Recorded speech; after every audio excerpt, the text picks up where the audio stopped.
estado, algún tema importante, así es que bueno, ya estaremos con datos. Le recordamos la ubicación, los datos importantes que están ocurriendo. Gracias por estar siempre semana a semana con nosotros en Bienestar Emocional con la doctora Sarita Salgado Torres.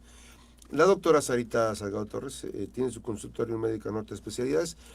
Para terapia, usted puede llamarle al 312-32-368-98 o acudir y sacar su cita en consultorio número 20 en la Constitución 2141 en la colonia Puertas del Sol. Déjeme decirle que el pasado 19 de noviembre, antier, se conmemoró el Día Mundial para la Prevención del Abuso Sexual de Niñas, Niños y Adolescentes, una fecha que pues apunta a visibilizar y a prevenir una de las expresiones más violentas irreparables hacia las infancias y adolescencias. Y hoy vamos a platicar, Francis, de un tema muy importante. Así es, muy importante el tema de hoy con la doctora Sarita Salgado Torres, es prevención del abuso sexual infantil. Muy buenos días, doctora. Muy buenos días, una vez más, con todo el entusiasmo de estar con ustedes.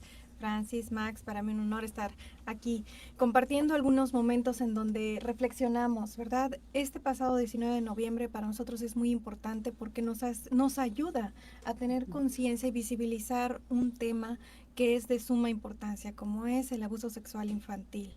Desgraciadamente las tasas y bueno, los niveles de abuso sexual infantil, tanto en México como en el mundo, son exageradamente altos y quisiéramos que no ocurrieran este tipo de situaciones. Sin embargo, está en incremento, año con año se han incrementado más los datos, las cifras, y bueno, sabemos que muchas de las cifras no son del todo reales porque muchos no quedan siendo registrados, es decir, no son notificados ante una autoridad. Datos nacionales y bueno, pues estos abusos, ¿cómo se pueden prevenir?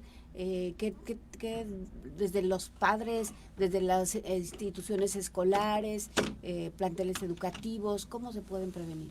Cada uno de nosotros como adultos que convivimos con niños podemos hacer muchísimas cosas.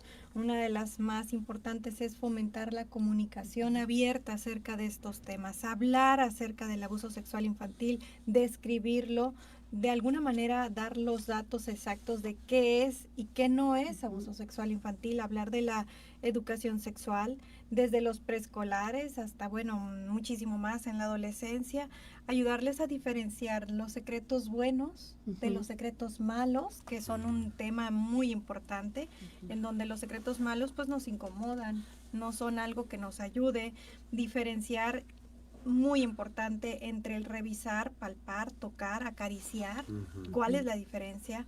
Y obviamente estar alerta sobre los riesgos, hablábamos de internet, ¿no? El grooming y la trata de personas, cómo empieza a filtrarse a partir de videojuegos. Es muy importante evitar dejarlos solos, evitar que acepten regalos de desconocidos o que de alguna manera tengan digamos, mal hábito de abrir puertas a extraños, que es una de las condiciones más severas. Ahora, hay un dato que como papá y como mamá, el hecho de que obligamos a hacer cosas a nuestras hijas e hijos, saluda de beso a tu tía, a tu tío, a pelón, a veces le atribuimos relaciones de familiaridad, amigos o amigas, saluda en esta forma. Eso no es conveniente. La mayor educación es que llegue el niño o la niña y saluden de mano, si acaso. O eso decir, pues sí, buenas tardes y de lejos. Esas cosas a veces son muy nocivas, doctora. Completamente, obligar a los niños a hacer algo que no es lo que quieren es muy importante. Recordemos que el abuso sexual infantil es toda interacción sexual en la que el consentimiento no existe. Entonces el tema del consentimiento es muy importante. Es muy importante que respetemos a los niños como seres humanos. A veces los vemos como menores y creemos que no tienen derechos. Y sí, son objetos de derecho. Son sujetos de derecho que tienen que tener consideraciones. Una de las cifras que a mí me impactó cuando revisamos es que desgraciadamente 5 de cada 10 mujeres han reportado haber tenido algún tipo de abuso sexual y 1 de cada 10 hombres. Desgraciadamente, 8 de cada 10 víctimas conocen a su agresor y es alguien cercano. Entonces, esto es lo más complejo porque los principales actos de violencia suceden a veces en casa con personas conocidas. En el entorno cercano. Exactamente, porque hacen toda una labor de convencimiento con el niño, ¿no? Uh-huh. Y esto, pues, ¿cómo se puede prevenir? Cualquiera dijera, bueno, se puede aconsejar o preparar al menor, niña o niño, para no, pues, confiar en desconocidos. Pero si es alguien de su entorno cercano, incluso puede familiar, ¿cómo hacerle? Eso es algo muy importante, Francis, porque de entrada tendríamos que ayudarle al niño a reconocer que su cuerpo tiene partes que son privadas, así como el cuerpo de los otros. No podemos tocar a los otros. Y es muy importante en esas partes específicamente, y es muy importante que ellos reconozcan como esta brújula interna de lo que sí y lo que no, las sensaciones del sí y las sensaciones del no. Probablemente una palmada no tenga ninguna relevancia, pero un toque o una caricia en una parte íntima, la que cubre el traje de baño, no es algo que sea habitual, ¿no? Entonces hay que ayudarles a los niños a distinguir, primero, que hay esas sensaciones del no que tenemos que tener muy claras y que tenemos que respetarnos a nosotros mismos cuando hay una sensación del no. Es muy importante. Seguramente las estadísticas son muy elevadas en el tema del abuso sexual infantil. Sí, desgraciadamente se realizó una encuesta nacional sobre la dinámica de las relaciones en los hogares, según el INEGI, y alrededor de 12.4 millones de niñas han experimentado violencia sexual. Entonces, aquí lo horrible es que la violencia sexual está sucediendo en casa. ¿Y cuáles son las principales? Tocar partes íntimas en ella o a otra persona sin su consentimiento, intentar forzarlas a tener relaciones sexuales, ya sea bajo amenazas o por regalos o situaciones en donde se manipule al menor, obligar, mostrar partes íntimas o mirar las partes íntimas de los otros, mirar escenas o actos sexuales. Ojo, aquí es muy importante que un niño observe pornografía, es abuso sexual infantil. Que un niño se le obligue a estar en el cuarto en donde tienen relaciones sexuales, o bueno, se le deje estar en el cuarto cuando los padres tienen relaciones sexuales, desgraciadamente es un tipo de abuso sexual infantil, porque los niños no entienden qué está pasando. Y hay que decir que los depredadores, principalmente son varones, los depredadores sexuales están al acecho de la víctima por diversas vías. Hay que tener mucho cuidado en insistir esa parte, papá, mamá, tu cuerpo es tuyo y de nadie más. No te tienen por qué tocar, no se tienen que aproximar, ni un rozón, ni ese tipo de cosas que son situaciones. No es normal ese tipo de cosas. Sí, sobre todo porque empiezan como juegos, ¿no? Las niñas me relatan. Ay, la quiero mucho. Entonces, que es un jueguito y que ya involucra partes íntimas, pero es un juego, no te preocupes, pero no le digas a nadie. Esas son las frases, ¿no? Entonces, obviamente ya en el no le digas a nadie, es nuestro secreto, ya va implícito una situación más compleja, ¿no?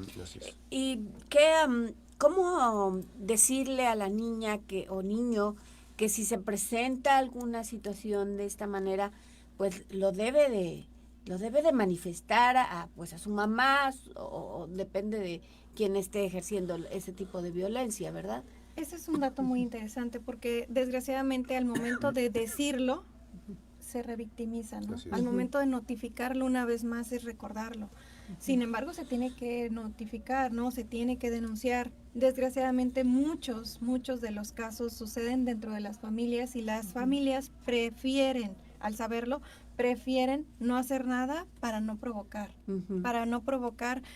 no sé, que se quiebre la relación, para no provocar mayores conflictos con los familiares, para no provocar que sean el punto o las personas que desequilibraron o rompieron la familia. Entonces, desgraciadamente no se notifica, pero hay que ayudarles a los niños a ser escuchados y que ellos sepan que se va a hacer algo. Porque una de las situaciones más difíciles es que no se reporte y ellos sepan que su voz, de todas formas, no valió de nada, ¿no? Entonces es importante ayudarles. Y hacerles sentir que siempre se les va a creer. Eso porque puede que la niña o niño diga, ¿y si no me cree? ¿Y si digo y no me cree? Exacto. O si me culpa a mí, porque puede pasar también por su mente, ¿verdad? Gracias. Muchos de los padres llegan y me dicen, es que ya la llevé al ginecólogo y me dijeron que no había ningún rasgo, nada, ninguna señal. Y yo no le creo porque, pues, ¿de dónde? ¿Cómo? Mi hermano o mi primo jamás pudo haber hecho esto, ¿no? Y de repente cuando empezamos a explorar, los niños dicen, es que de por sí no les quería decir porque no me iban a creer, ¿no? Así es. Y entonces ahí la pregunta es, ¿de dónde puede un niño sacar esa información? O sea, ¿de dónde puede un niño, realmente cuando un niño notifica que está sucediendo algo como de este estilo, es que está sucediendo, no lo está inventando, ni está queriendo manipular a sus padres, que esa es una de las constantes, desgraciadamente, ¿no? Ahora, no hay datos físicos a veces, ni testigos, pero ¿qué indicadores podríamos tener como de riesgo? Muy concretamente, que los niños estén siempre muy nerviosos cuando esté ese adulto presente, que lo evite, que haya cambios notables en sus hábitos, tanto de dormir como de comer, en la ingesta, que se aísle, que tenga cambios drásticos de ánimo o intentos por escapar de su casa, ¿no? Obviamente que esté ansioso, que no se quiera separar de su mamá o su papá o la figura de apego segura, pues obviamente es otro de los indicadores, ¿no? Que presente llanto. Y bueno, en este sentido los profesores son una excelente mecanismo de darnos cuenta, porque los niños empiezan a distraerse mucho, ¿no? Los niños empiezan a dejar de concentrarse, entonces son una forma de darnos cuenta. Así es. Pues ahí está la invitación a hacer este ejercicio con mucha responsabilidad y con mucho cuidado, doctora. Muchísimas gracias por esta oportunidad. Bienestar emocional con la doctora Sarita Salgado Torres. Recuerde, para consulta, usted puede sacar una cita, 312-32-368-98. Se encuentran las instalaciones del consultorio médico en Médica Norte de Especialidades. Es el consultorio número 20, Avenida Constitución 2141, en la colonia Puertas del Sol. Siempre es un gusto y una grata oportunidad de empezar la mañana también cuidando de la salud mental, por supuesto en bienestar emocional. Gracias, doctora. Muchas gracias a ustedes. Muy buenos días. Gracias. Vamos a la pausa muy breve, regresamos con más información y mucha denuncia. Regresamos después de la pausa.